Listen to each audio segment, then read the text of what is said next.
Hello everyone, Charles Watts here, the Arsenal correspondent at Goal. How are you? I hope all is well and you're enjoying the Euros. Couple of cracking games yesterday. How good did Italy look?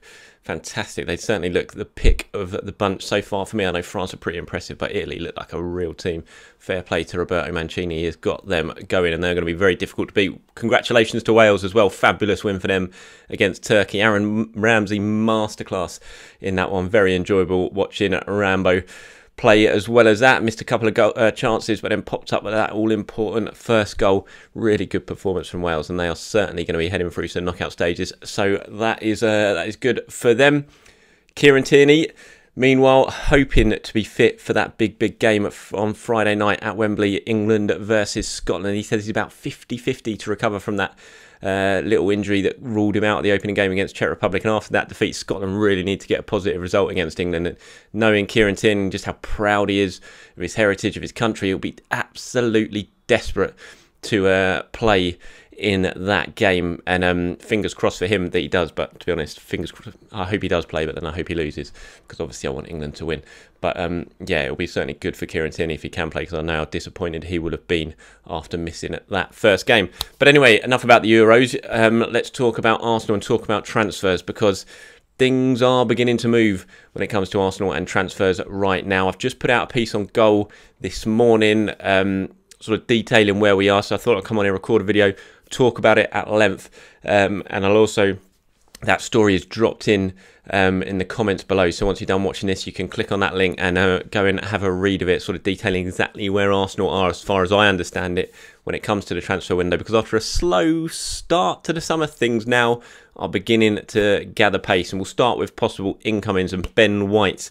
Arsenal have had a bid now rejected for Ben White by Brighton. That first offer went in the last couple of days. Brighton knocked it back, but as far as I understand it, Arsenal are not too discouraged and they think they can get this deal done for Ben White. He's very aware of the interest of Arsenal. I understand he's keen on a move to Arsenal. His agent has been speaking with Edu. Those talks have been going very well about how Arsenal see him as part of the future. He's been to London Colney, his agent, and met with Edu as part of this. Now, Brighton are very aware that Arsenal are interested in him, and obviously they are, because they've actually had to reject an official bid now. But those talks between the clubs are continuing.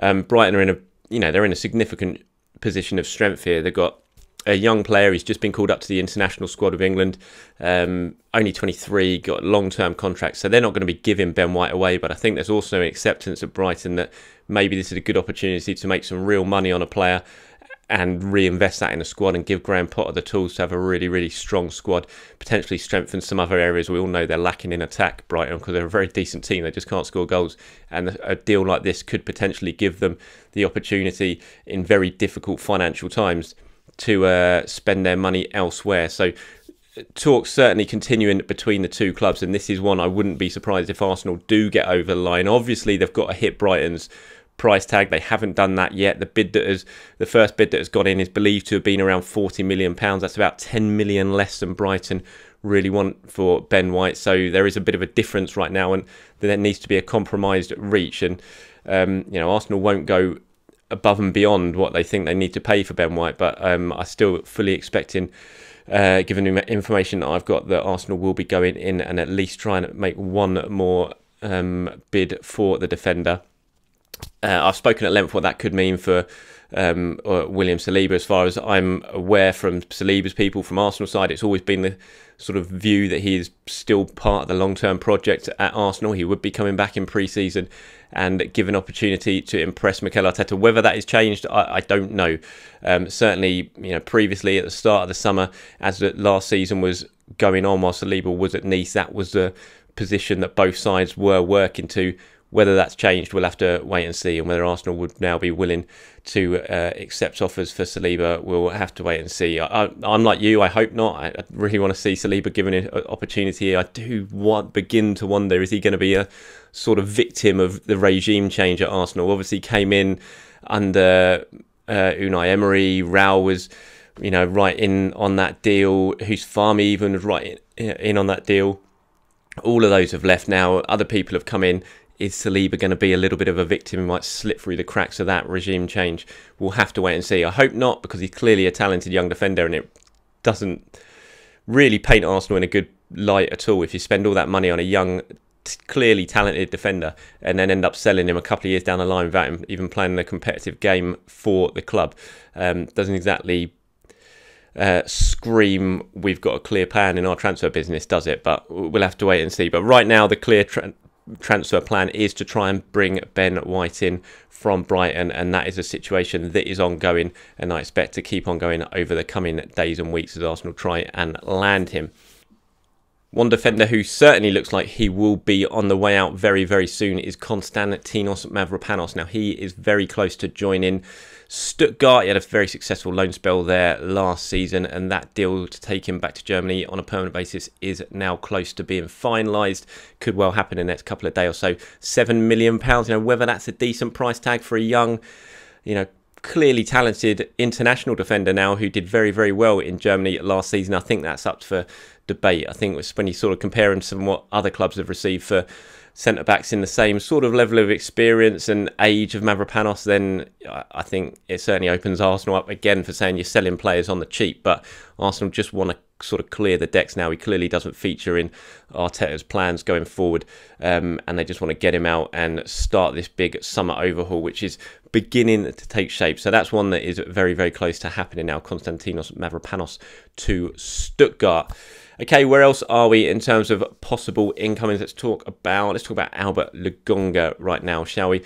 The young midfielder from Anderlecht. Again, a bid has been rejected for him. Arsenal are very, very much in the hunt to bring him in from Anderlecht. That first bid was rejected. I think it was about £13 million for Lokonga that Arsenal are offering. Anderlecht want more than that, so probably about the sort of 17.5, £18 million mark for the 21-year-old. Again, talks are continuing with this one. I wouldn't be surprised if this happens at all. I don't think Arsenal have been put off by that first initial rejection. They will go back with another offer for Lokonga. From what I'm hearing and understand, he is seen as, kind of one for the future. I'm not expecting, should he sign, that he's going to be the only midfielder that arrives this summer. I feel like they're going to bring in a more experienced head to go with him as well, especially if Granit Xhaka's move to Roma eventually does happen, and that fee can be agreed with Roma for Xhaka. I think Lokonga is seen more as one, kind of talented, maybe filling the space of Guendouzi, who I'll get to later on in this video, in the squad in terms of a young, clearly talented up and coming midfielder.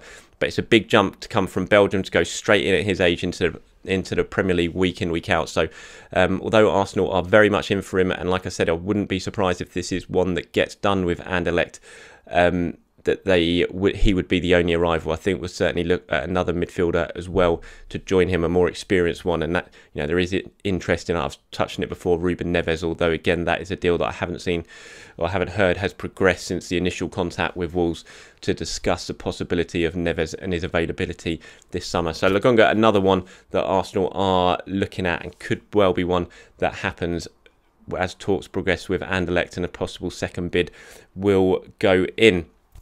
I've got to talk about James Maddison now as well. I mean, that's a very big eye-catching name. I think few would have expected Arsenal to really have tried to sign James Maddison this summer. I am told, however, that they are interested in him, and he is certainly one high up on the list of Arsenal's potential new recruits this summer. Now, this will be a very, very difficult one for Arsenal to pull off, but the interest is there, I am told. Now, there's rumours that Maddison and Brendan Rodgers have had a bit of a falling out, and that has possibly alerted Arsenal, who believe there's a chance they could sign him this summer, despite what is going to be a very, very high price tag, because Leicester, kind of similar to Ben White, are in a really strong position with James Maddison. I think he's 23 now. He's just signed a brand new 4-year contract last year. England international, rival to rival, homegrown English. I mean, Leicester they are in a very, very strong position. You are talking £60 million plus to get James Maddison, I would think, out of Leicester City. That is a price that I've seen mooted in the last couple of days as well. And you're looking at 60 million, in excess maybe of 60 million, to sign James Maddison. Now, that is a fee that would be very, very difficult for Arsenal, you would think. Obviously, I don't know what the full extent of the transfer budget is and what is available to Arsenal in this one. You know, they think there's a chance they can get Maddison. There are different factors in it. How much money Arsenal are going to bring in from selling players? Is that going to help? You know, can you get the Xhaka money, other money? Can you find a suitable buyer for Hector Bellerin, for example, Guendouzi, Torreira, Willock, players like that, to help you fund this deal for Maddison? Obviously, you're not going to be paying £60 million up front. You're going to pay an initial down payment. The rest will be spread over the length of his contract. So, you know, it's not impossible. It would be a difficult one to pull off, you would think, though. There's the Barclays loan as well, obviously, that Arsenal have taken out, which will be helping with the transfer funds this summer as well. How much of that is left over?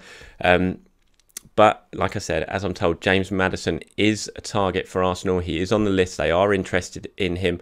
I'm not aware that it's something that has progressed anything past interest at the moment, but it's certainly one to keep an eye on. And I think we can all agree, if Arsenal went out and signed James Maddison this summer, that would be a signing that certainly none of us were expecting at the start of summer, and he would absolutely improve Arsenal. Now, whether he would play as a number 10 or whether he'd be playing slightly deeper, who knows, or coming from out wide, I mean, I have no idea what Arsenal's plans for James Maddison would be. He sees himself, I think, as more of a number 8 type player, kind of like Aaron Ramsdale. Would that work at the moment with the 4-2-3-1 at Arsenal? I don't know. Would it lead to a change and go to a more 4-3-3? Again, we'd have to wait and see. It's all hypothetical at the moment anyway, because as I said, as far as I'm aware, it's not moved on from anything other than just interest in Maddison as it stands. But it's certainly an eye-catching one that Arsenal are looking at, and absolutely no doubt in my mind that he would improve the club should he arrive. Okay, another player who they are interested in is Aaron Ramsdale, and this is a bit of a surprising one. I've spoken at length before about Arsenal's interest in Andre Onana, the Ajax goalkeeper. That, as far as I'm aware, remains, but it hasn't progressed to anything like a bid yet since the verdict over his doping ban. Now, he will be available for between sort of 10 million or less, 7 million, that sort of figure. But they are interested in Aaron Ramsdale, I am told. That's been reported elsewhere. I think it was Charlie White at The Sun broke that story yesterday. I've had it confirmed that there is interest from the club in Ramsdale. Now, the figure being mooted for him is around 18-20 million pounds. He's just been called up to the England squad for the Euros to replace Henderson, who got injured. Now, Sheffield United obviously got relegated last summer, so they will be looking to bring in some money, cut the wage bill, that sort of thing. But they're in a strong position with him, with his long-term contract, his age. Again, he's an international, so he wouldn't come cheap. And the goalkeeper situation, as I've mentioned before, is a complicated one at Arsenal. You've still got to sort out Bernd Leno's future. That's a little bit complicated by the fact he's at the Euros at the moment. You've got the Onana situation as well. You've got Matt Ryan, who Arsenal are keen on bringing back on a permanent basis, but he's got offers elsewhere to go and be sort of guaranteed number 1. Is he going to be a number 1 at Arsenal? You'd think not. So would that be tempting enough for him to come back? So they've got lots of situations to sort out in terms of your possible first choice for next season, your possible second choice for next season, even your third choice, because Arthur Okonkwo hasn't signed his new contract yet. Although, as far as I'm aware, that is something that could well hopefully happen and talks are progressing over that. So there's a lot to sort out with the goalkeepers, but Aaron Ramsdale is one of interest to Arsenal. Okay, that's about it in terms of incomings, but let's talk about outgoings now. You will have seen this one yesterday. The absolute cheek of it from Aston Villa, bidding for Emile Smith Rowe. How dare they? £25 million. That was rejected out of hand by Arsenal immediately. Villa swiftly told that Emile Smith Rowe is not for sale, and Arsenal are hoping that he will sign a new contract. Now, those talks have been going on for a while. Hasn't been signed yet, but Arsenal are certainly hopeful that Smith Rowe will soon put pen to paper and that new contract will be agreed and signed. I still can't believe Villa bid for Emile Smith Rowe. It's such a cheeky bid as well. £25 million. It's just never going to be accepted. So what was the point in that one? That's a weird one. But hopefully soon Smith Rowe will put pen to paper and Arsenal will have him tied down long term. He's still got 2 years left on his contract remaining at the moment. Eddie Nketiah, he is for sale. Arsenal are now inviting offers for Nketiah. There have been discussions over a possible new contract. I would have thought that would be a new contract just to protect Nketiah's value, maybe send him out on loan next season, then look to sell him in the future. But it doesn't seem like that new contract is going to be signed. No surprise, really, given the lack of opportunities Nketiah got over the second half of last season. And Arsenal now are inviting offers for him. He's got 1 year left on his deal, so you wouldn't think it's going to be massive offers that they're going to end up selling him for. You think, well, maybe 10, 15 million pounds just because of his age and the fact he's English. So it'll be interesting to see where Nketiah goes. Will he stay in England? Will he go abroad? Rumours of interest from German clubs in him. So we'll have to wait and see when it comes to Nketiah. But he's one who could well be leaving, as is Matteo Guendouzi. Arsenal in talks with Marseille over Guendouzi. He's got 1 year left in his contract, but Arsenal do have an option on Guendouzi to turn that into an extra year, so that gives them a little bit more strength when it comes to demanding transfer fees in the market, because effectively, basically, he's got 2 years left on his contract. Marseille certainly interested in him. There's interest from elsewhere as well, so that is one that we should, I would suggest, see a positive outcome on in the coming weeks, because I think it's pretty clear that he's not going to be staying at Arsenal for the long term and needs to move on. And we'll have to wait and see what happens with the likes of Lucas Torreira, Joe Willock and that sort of thing, because there's still plenty to be done when it comes to outgoings. Haven't even mentioned Hector Bellerin either. He's another one who potentially could go, but at the moment, as far as I'm aware, nothing is close to happening with Hector Bellerin and his future. So, there's still a possibility that Hector could stay, because at the moment there's no club really close to getting a deal done for him. Betis were interested in, but financially that's almost impossible for them to pull off, I would say. They wanted a loan. Arsenal didn't want a loan. I can't see they can afford his wages or a transfer fee for him, so he'll have to look elsewhere to get out. He is free to go, but finding a club might not be the easiest of things. So we'll have to wait and see what happens with Hector. And, that's about it. Quite a lot in there for you to digest. Like I said, there is a link down there in the comments below. Please do click on that and have a read. Goes through at length exactly where Arsenal are at the moment, as far as I'm aware, in the transfer market. I hope this has been has given you some good information in terms of how things stand. It's obviously a very changing landscape. Day by day, things move on at Arsenal, and by the time you watch this video, who knows, other stuff might have happened. So keep an eye on goal.com for all the Arsenal news, and my social media channels. You'll find me at Charles_Watts on Twitter, and I'm on Facebook as well. Till next video, have a good day, everyone. I'll speak to you very, very soon.